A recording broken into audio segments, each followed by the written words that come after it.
παππούς ο Τάσος μαγειρεύει. Κλαμπατάσος cooking. Βλέπω θα φτιάξει γλυκά κολοκοσόπιτα των Αγίων Θεοδόρων. Γεια σας φίλοι μου καλοί. Καλώς ήρθατε και σήμερα στο κανάλι μου. Όπως θα έχετε καταλάβει, μ' αρέσει να ασχολούμαι με την παραδοσιακή ελληνική κουζίνα. Έτσι ψάχνω να βρω διάφορες συνταγές και χαίρομαι ιδιαίτερα όταν κάποιος από εσάς μου στέλνει μία συνταγή του τόπου του που έχει περάσει στα ξεχασμένα. Έτσι λοιπόν έλαβα και μία συνταγή από την κυρία Μαργαρίτα Αθανασακοπούλου από τον νομό Ηλίας, που γράφει η κυρία Αθανασακοπούλου. Γεια σας κύριε Τάσο. Σας στέλνω από Πύργο Ηλίας και συγκεκριμένα από το Λαμπέτη, την ιδιαίτερη πατρίδα του Τάσου Μπουγά. Έχετε το τραγούδι του στους τίτλους. Έλα στον παππού. Είμαι φαν του καναλιού σας και λατρεύω τις συνταγές σας. Σκέφτηκα να σας στείλω μια συνταγή του τόπου μας, άγνωστη στους περισσότερους Έλληνες, για να την παρουσιάσετε, αν θέλετε, ώστε να τιμήσουμε και εμείς την πατρίδα μας. Η συνταγή για γλυκιά κολοκυθόπιτα είναι πολύ παλιά και κοντεύει να εκλείψει. Τη φτιάχνουμε για την εορτή των Αγίων Θεοδόρων και είναι νηστίσιμη. Δυστυχώς οι παλιές νοικοκυρές την έφτιαχναν με τομάτι χωρίς συγκεκριμένη δοσολογία στα υλικά. Εγώ θα σας πω τα υλικά και την διαδικασία και από την εμπειρία σας προσαρμόστε τις ποσότητες. Αυτά μου έγραψε η κυρία Μαργαρίτα Αθανασακοπούλου από το Λαμπέτη του Πύργου Ηλίας. Και διαβάζοντας εγώ τα υλικά κατάλαβα ότι πρόκειται για κάτι πολύ ξεχωριστό και έτσι αποφάσισα να την φτιάξω και να σας την παρουσιάσω, μια πολύ ωραία γλυκιά πίτα για τη γιορτή των Αγίων Θεοδόρων. Για πάμε να σας δείξω τα ωραία υλικά που θα χρησιμοποιήσουμε για να κάνουμε αυτήν τη μοναδική γλυκιά πίτα για τη γιορτή των Αγίων Θεοδόρων. Κολοκύθα κίτρινη, καρύδια, κανέλα, αλεσμένη κανέλα, μοσχοκάριδο, γαρίφαλο, αλεσμένο κι αυτό, αμύγδαλα, τα οποία θα ξεφλουδιστούν, σουσάμι, φρυγανιά τριμμένη, ζάχαρη και ελαιόλαδο. Μπορείτε να χρησιμοποιήσετε και σπορέλαιο αν θέλετε. Αυτά εδώ είναι τα υλικά για τη γέμιση. Και τα υλικά για το σιρόπι πάρα πολύ απλά: νεράκι, ζάχαρη, λεμόνι, μέλι και θα βάλω και εγώ μέσα λίγο την ουρά μου προσθέτοντας ένα ξυλάκι κανέλας. Μου γράφει η κυρία Μαργαρίτα. Μπορούμε να το κάνουμε το γλυκό με φύλλο κρούστας ή με χωριάτικο, αλλά καλύτερα είναι να το κάνουμε μόνοι μας. Τώρα αν και εγώ δεν συνηθίζω να φτιάχνω το φύλλο μόνος μου για τις πίτες, γιατί υπάρχουν πολύ καλά φύλλα στο εμπόριο, αλλά λόγω του παραδοσιακού γλυκού θα ανοίξω σήμερα και το φύλλο μόνος μου. Αλεύρι, αλάτι, ζάχαρη, ξύδι και νερό. Εγώ θα προσθέσω και λίγο ελαιόλαδο για να ανοίγει καλύτερα το φύλλο. Πιστεύω να μην έχει αντίρρηση η κυρία Μαργαρίτα. Θα ξεκινήσουμε με την κολοκύθα. Θα τη μοιράσουμε στα δύο.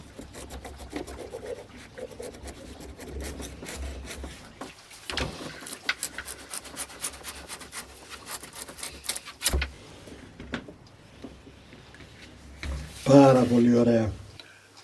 Πολύ ωραίο χρώμα. Θα αφαιρέσουμε τους σπόρους από την κολοκύθα με ένα κουτάλι.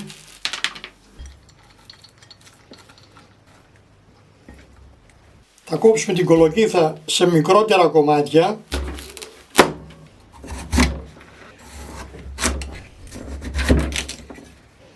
Θα καθαρίσουμε την κολοκύθα από τη φλούδα.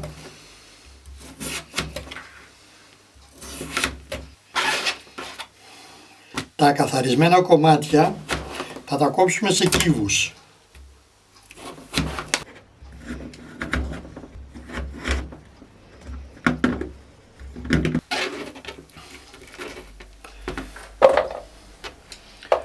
Έτσι θα κόψουμε και τα υπόλοιπα. Καθαρίζουμε, κόβουμε σε κύβους και μετά θα συνεχίσουμε.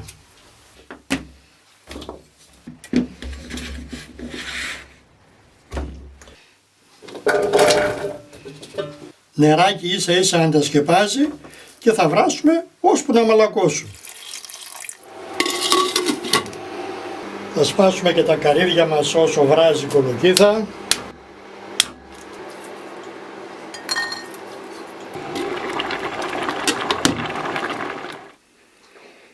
Έχουν μαλακώσει τέλεια ακριβώς 13 λεπτά από την ώρα που αρχίσαν να βράζουν. Αυτό που πρέπει να κάνουμε σαν επόμενο βήμα είναι να στραγγίσουμε την κολοκύθα. Θα τη βάλουμε μέσα σε ένα τουλπάνι, σε μια τσαντίλα που έλεγε η μάνα μου.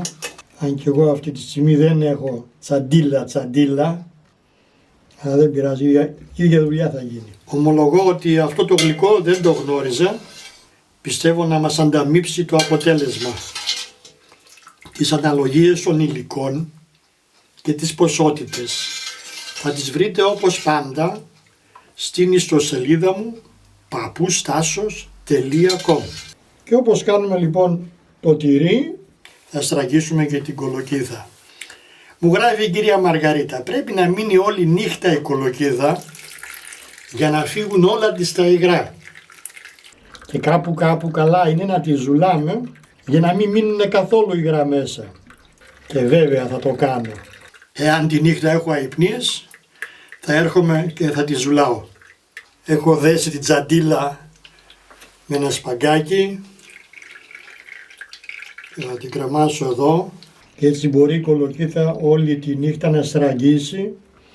Οπότε τα λέμε αύριο πάλι. Να του κάνω κάνα δυο μαλάξεις πριν πάω για ύπνο.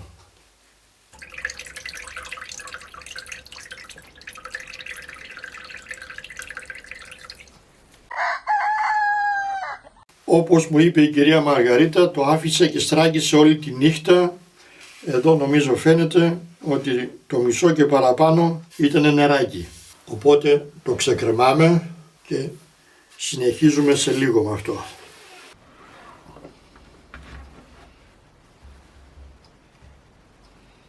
Η κολοκύθα μας είναι στραγγισμένη. Θα ετοιμάσουμε το σιρόπι. Τη ζάχαρη στην κατσαρόλα, το νερό, το ξυλάκι της κανέλας και μισό λεμόνι. Βράζουμε για 5 λεπτά από τη στιγμή που θα αρχίσει να κοχλάζει.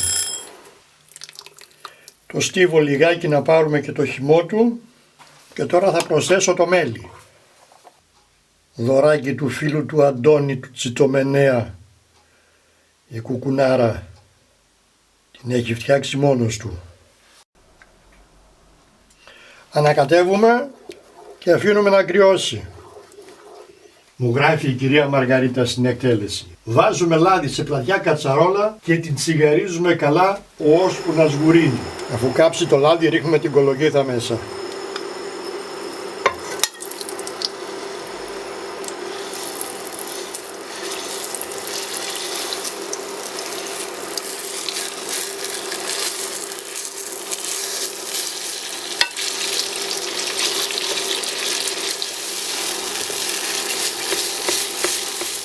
Εγώ σαν σγουρό το βλέπω, έχει χάσει όλα τα υγρά, νομίζω ότι είμαστε εντάξει. Θα ρίξουμε σε ένα καλτσαρολάκι τα αμύγδαλα, θα τα καλύψουμε με βραστό νερό, θα τα σκεπάσουμε και θα τα αφήσουμε 5 λεπτά να μαλακώσει η φλούδα για να την αφαιρέσουμε. Έτσι καθαρίζουν πάρα πολύ εύκολα τα αμύγδαλα, δεν μας παιδεύουν καθόλου. Έψισα τα αμύγδαλα για λίγο στο φούρνο για να πάρουν λίγο χρώμα, να φύγει η υγρασία και να είναι τραγανά. Θα ρίξουμε το σουσάμι σε ένα τηγανάκι και θα το καβουρτίσουμε. Προσοχή να μην το κάψουμε, αρπάζει πολύ γρήγορα. Έτοιμο. Θα αλέσω τα γαρίφαλα. Δεν χρειαζόμαστε πολύ γαρίφαλο. 1/4 κουταλάκι του γλυκού. Τόσο. Θα αλέσω και την κανέλα. Είπαμε, έχουν άλλο άρωμα όταν είναι φρεσκοαλεσμένα.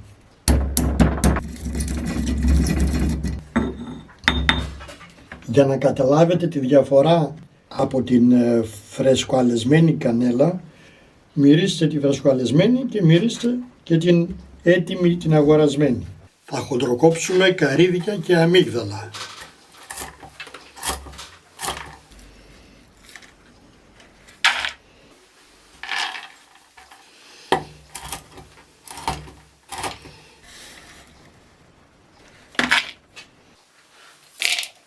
Το καβουρδισμένο σουσάμι δίνει μια φανταστική γεύση στα γλυκά ή οπουδήποτε το χρησιμοποιήσουμε, αλλά άμα είναι καβουρδισμένο και είναι και αλεσμένο, τότε βγάζει όλα του τα αιθέρια έλαια. Δεν θα το αλέσω όλο, μόνο ένα μέρος. Αυτό φτάνει. Και θα το ανακατέψω με το υπόλοιπο. Ίσα ίσα να σπάσει. Το ρίχνω πάλι στο υπόλοιπο και το ανακατεύω. Το πρώτο μέρος του ζυμώματος θα το κάνω στον κάδο. Ρίχνουμε το αλεύρι στον κάδο, το αλάτι, τη ζάχαρη, το ξύδι και το ελαιόλαδο. Θα προσθέσω και το νεράκι. Θα το αφήσω να ζυμωθεί ώσπου να αρχίσει να ξεκολλάει από τα τυχώματα. Η ζύμη να μην είναι ούτε πολύ σκληρή ούτε πολύ μαλακή και να ξεκολλάει από τα τυχώματα. Θα συνεχίσουμε το ζύμωμα στον πάγκο. Θα λευρώσουμε τον πάγκο μας. Θα βγάλουμε το ζυμάρι από τον κάδο. Θα το δουλέψουμε τώρα περίπου για 10 λεπτά. Δεν θα προσθέσουμε πολύ αλεύρι γιατί η ζύμη μας είναι μια χαρά. Εύπλαστη, ούτε μαλακή, ούτε σκληρή. Φυσικά και μπορείτε να την ζυμώσετε από την αρχή με το χέρι, έτσι. Βάζουμε το ρολόι και το κάνουμε αυτό για 10 λεπτά. Αφού το δουλέψαμε 10 λεπτά έντονο ζύμωμα στον πάγκο, θα ρίξουμε λίγο αλεύρι μέσα σε ένα μπολ. Θα βάλουμε μέσα το ζυμαράκι μας. Θα το περάσουμε με ένα λεπτό στρώμα ελαιολάδου, ίσα ίσα να μην κολλήσει επάνω η μεμβράνη. Θα το σκεπάσουμε με μεμβράνη για να μην στεγνώσει. Αν θέλουμε το σκεπάζουμε και με μια πετσετούλα και το αφήνουμε να ξεκουραστεί για τουλάχιστον μισή ώρα. Η κολοκύθα μας η τσιγαρισμένη. Τώρα θα παντρέψουμε όλα τα υλικά. Θα ρίξουμε μέσα τα χοντροκομμένα καρύδια και αμύγδαλα. Το σουσάμι, καβουρδισμένο και εν μέρη κοπανισμένο. Φρυγανιά θα ρίξω πρώτα τη μισή και θα δω αν χρειαστεί και την υπόλοιπη. Τη ζάχαρη, την κανέλα, το γαρίφαλο, όλα φρεσκοαλεσμένα. Και στο τέλος θα τρίψουμε και λίγο μοσχοκάριδο. Όλα τα αρώματα εδώ μαζεμένα.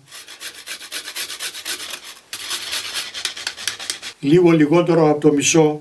Θα τα ανακατέψουμε καλά. Μοσχομυρίζει, γαρίφαλο, κανέλα, σουσάμι καβουρδισμένο, μοσχοκάριδο. Από το άρωμα και μόνο, κυρία Μαργαρίτα, είμαι σίγουρος ότι θα βγει ένα τέλειο γλυκό. Και η γέμισή μας είναι έτοιμη. Γράφει η κυρία Μαργαρίτα, όσο πιο πολλά καρυδοαμύγδαλα και σουσάμι έχει, τόσο πιο ωραία γίνεται. Ό,τι πει η κυρία Μαργαρίτα. Ορίστε, και μία εξτρά δόση. 50 λεπτά του έδωσα χρόνο για να ξεκουραστεί το ζυμάρι μου. Τώρα δεν θα χρησιμοποιήσω αλεύρι, αλλά νησαστέ. Δεν αφαιρεί η υγρασία ο νησαστές από το ζυμάρι. Είναι μια χαρά, δεν θέλουμε να σφίξει κι άλλο. Δεν θα ζυμώσουμε τώρα. Ό,τι ζυμώσαμε, ζυμώσαμε. Θα το ανοίξουμε λιγάκι εδώ σε μπαστούνι και θα το μοιράσω σε 12 κομμάτια. Ας πούμε ότι εδώ είναι το κέντρο.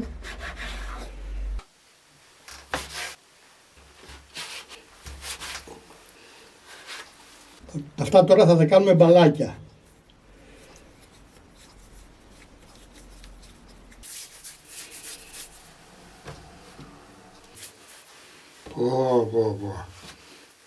Είμαι σίγουρος ότι έκανα πολύ ζυμάρι και δεν θα το χρειαστώ όλο, αλλά εγώ θα σας δώσω τη σωστή αναλογία για να κάνετε την πίτα με όσο χρειάζεται. Αν κάνετε περισσότερο, δεν πειράζει. Το κάνετε κάτι άλλο ή το βάζετε στην κατάψυξη.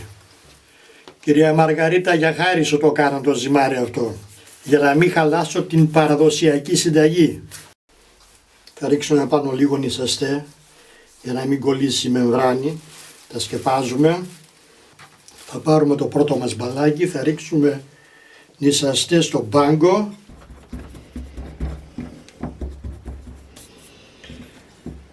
Και με το πλάστη θα ανοίξουμε το φύλλο μας. Δεν χρειάζεται να γίνουν ολοστρόγγυλα, γιατί το ταψί μας δεν είναι στρόγγυλο. Έτσι. Με τη χλαβού, που έλεγε και η μάνα μου.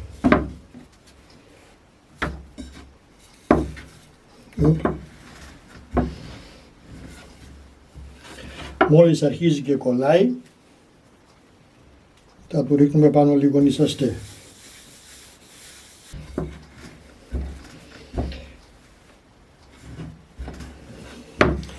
Αφού φτάσουμε σε αυτό το μέγεθος περίπου, θα το τυλίξουμε γύρω στο πλάστη. Έτσι. Γυρνώντας το πλάστη προς τα μπρος, πιέζουμε με τα χέρια μας, με τα δάχτυλά μας, από τη μέση προς τα έξω για να ανοίξει το φύλλο. Έτσι. Το ξετυλίγουμε. Αν χρειαστεί ρίχνουμε πάλι λίγο νησαστέ για να μην μας κολλήσει.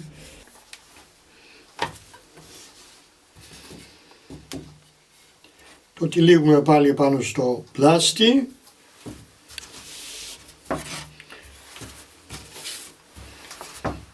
Και ούτω καθεξής.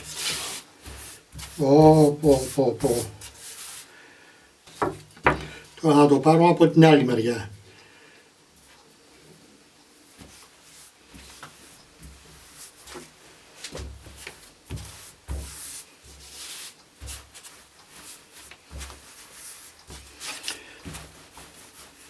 Και έτσι ανοίγει το φύλλο σχεδόν από μόνο του.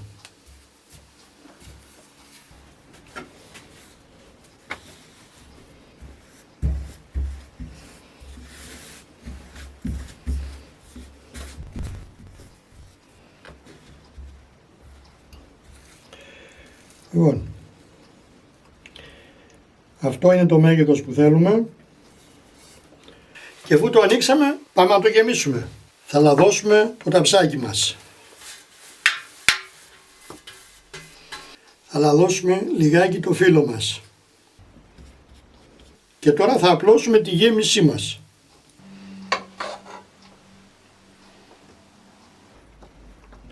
Κυρία Μαργαρίτα, αν κάνω κάτι λάθος θα μου το γράψετε, αφού δείτε πρώτα το βίντεο. Το τυλίγουμε σε ρολό.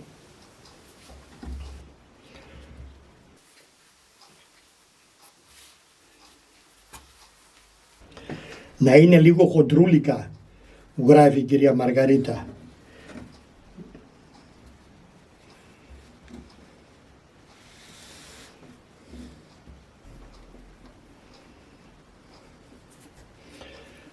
Θα βάλουμε και εδώ λίγο λαδάκι στο κλείσιμο για να βγει το ζυμάρι τραγανό.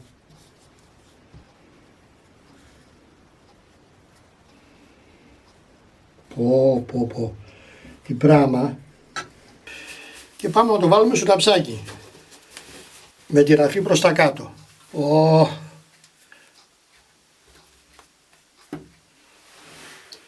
Αν δεν είναι αυτό χοντρούλικο, κυρία Μαργαρίτα, ποιο είναι? Αν δεν είναι αυτό χοντρούλικο. Συνεχίζω με τα υπόλοιπα και σας το δείχνω γεμάτο το ταψί. 6 φύλλα άνοιξα. Θα σας γράψω τις αναλογίες για 6 φύλλα και στο αλεύρι και στα υπόλοιπα υλικά. Έτσι. Για πάμε για το τελευταίο μας. Ίσα. Έτσι, μπράβο. Πω. Αυτό που θα κάνουμε τώρα είναι να τα κόψουμε. Ο φούρνος προθερμαίνεται στους 190 βαθμούς αντιστάσεις. Το ταψάκι είναι 39 επί 27. Που θα τα χαράξουμε, μάλλον θα τα κόψουμε πέρα για πέρα και καλύτερα θα ψηθούν και πιο τραγανά θα γίνουν.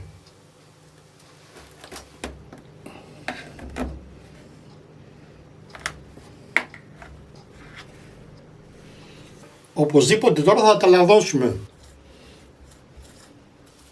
Θα το βάλω στη δεύτερη θέση από κάτω στο φούρνο και θα ψήσω περίπου στη 1 ώρα, θα σας πω μετά. Ακριβώς 42 λεπτά ψήθηκε στους 190 αντιστάσεις. Όπως είναι τώρα καυτό θα το σιροπιάσουμε με το κρύο σιρόπι. Όχι όλο μαζί έτσι, το σιρόπι λίγο.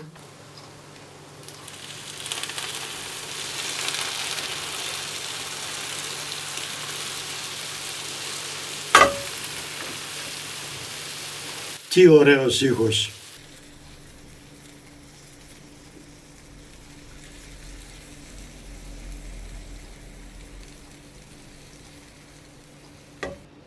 Θα το αφήσουμε να πιει το σιρόπι του με την ησυχία του, να κρυώσει και μετά θα δοκιμάσουμε. Πάντως από εμφάνιση σκίζει. Κάποιος δεν άντεξε να περιμένει. Κάποιος.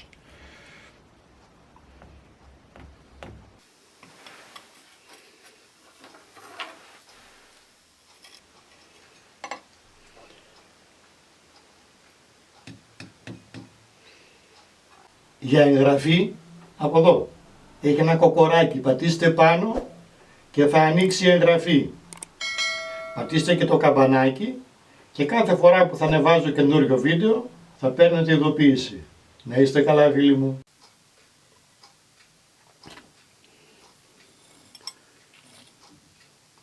Καλοψημένο και από κάτω, πω. Για να δούμε το γλυκάκι της κυρίας Μαργαρίτας. Το πέτυχα. Ωραίο το φύλλο τραγανό από πάνω.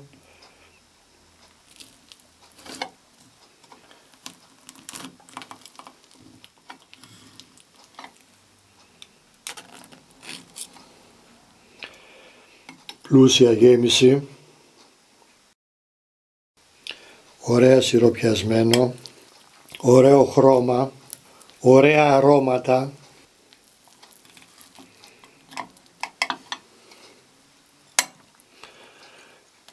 Τώρα δεν μας μένει παρά να δοκιμάσουμε.